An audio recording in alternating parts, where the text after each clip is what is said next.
हर हर महादेव। बहुत समय पहले की बात है। एक नगर में एक बहुत धनी व्यापारी रहता था। उसका व्यापार दूर दूर तक फैला हुआ था और नगर के सभी लोग उसका बहुत सम्मान करते थे। सब कुछ होने के बावजूद वो दुखी था क्योंकि उसकी कोई संतान नहीं थी। उसे हमेशा ये चिंता सताती रहती थी कि उसकी मृत्यु के बाद उसके व्यापार को कौन संभालेगा। पुत्र प्राप्ति की कामना से वो व्यापारी हर सोमवार को भगवान शिव का व्रत रखता और शाम को शिव मंदिर जाकर घी का दीपक जलाता। उसकी सच्ची भक्ति को देखकर माता पार्वती बहुत प्रसन्न हुई और उन्होंने भगवान शिव से उस व्यापारी की मनोकामना पूरी करने का अनुरोध किया। भगवान शिव बोले, हे पार्वती, इस संसार में हर प्राणी को उसके कर्मों का फल मिलता है। जो जैसा करता है उसे वैसा ही फल प्राप्त होता है।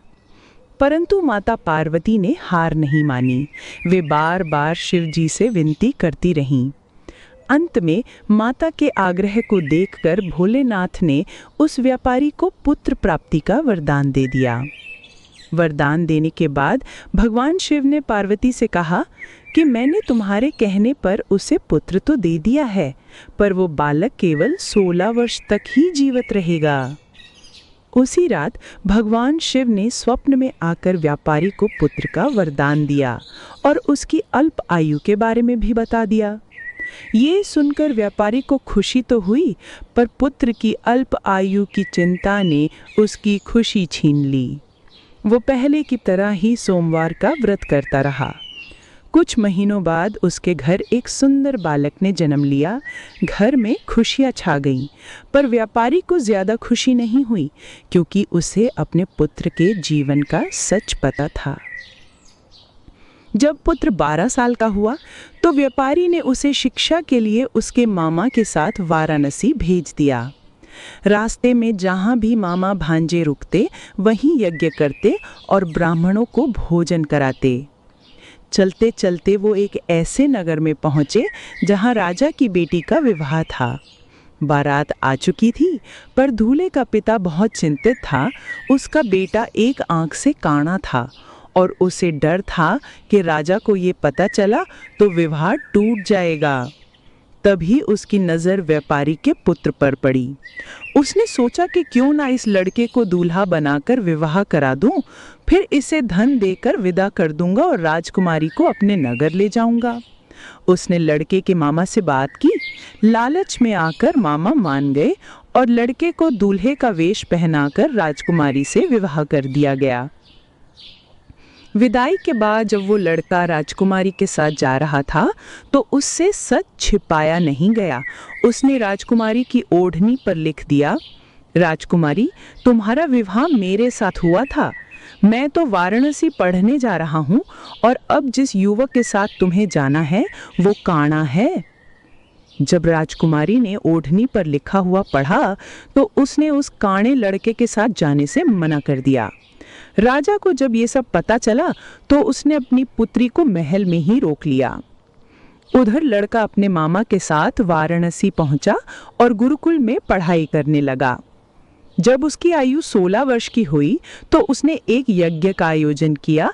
यज्ञ समाप्त होने के बाद वो अपने शयन कक्ष में सो गया और शिव के वरदान के अनुसार सोते हुए ही उसके प्राण निकल गए। अगले दिन सुबह मामा ने भांजे को मृत देखकर रोना पीटना शुरू कर दिया। उनके विलाप की आवाज सुनकर पास से गुजर रहे भगवान शिव और माता पार्वती रुक गए। माता पार्वती ने कहा, हे प्राणनाथ, मुझसे इनका दुख देखा नहीं जा रहा, कृपया आप इनका कष्ट दूर करें। भगवान शिव ने पास जाकर देखा और बोले, ये तो उसी व्यापारी का पुत्र है जिसे मैंने 16 वर्ष की आयु का वरदान दिया था। अब इसकी आयु पूरी हो चुकी है। पर माता पार्वती के बार बार आग्रह करने पर भगवान शिव ने उस बालक को जीवन दान दिया। कुछ ही क्षणों में वो जीवित होकर उठ बैठा। शिक्षा पूरी करने के बाद लड़का अपने मामा के साथ घर की ओर चल दिया। रास्ते में वो उसी नगर में पहुंचे जहां उसका विवाह हुआ था।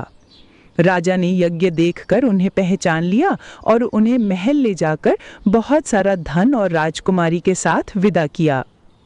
इधर व्यापारी और उसकी पत्नी भूखे प्यासे बेटे का इंतजार कर रहे थे।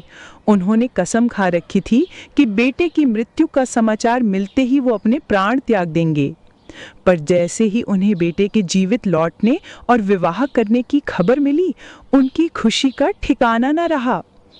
उसी रात भगवान शिव ने स्वप्न में आकर व्यापारी से कहा, हे श्रेष्ठी, मैंने तेरे सोमवार के व्रत और कथा सुनने से प्रसन्न होकर तेरे पुत्र को लंबी आयु प्रदान की है।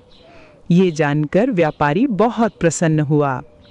भगवान शिव के परम भक्त होने और सोमवार के व्रत का पालन करने से उस व्यापारी की सभी मनोकामनाएं पूरी हुईं। इसी तरह जो भक्त पूरे विधि विधान से सोमवार का व्रत करते हैं और इस कथा को सुनते हैं, उनकी भी सभी इच्छाएं जरूर पूरी होती हैं। अगर आपको ये कथा पसंद आई हो तो इस वीडियो को लाइक करें, अपने परिवार और दोस्तों के साथ शेयर करें और हमारे चैनल को सब्सक्राइब करना न भूलें। हर हर महादेव।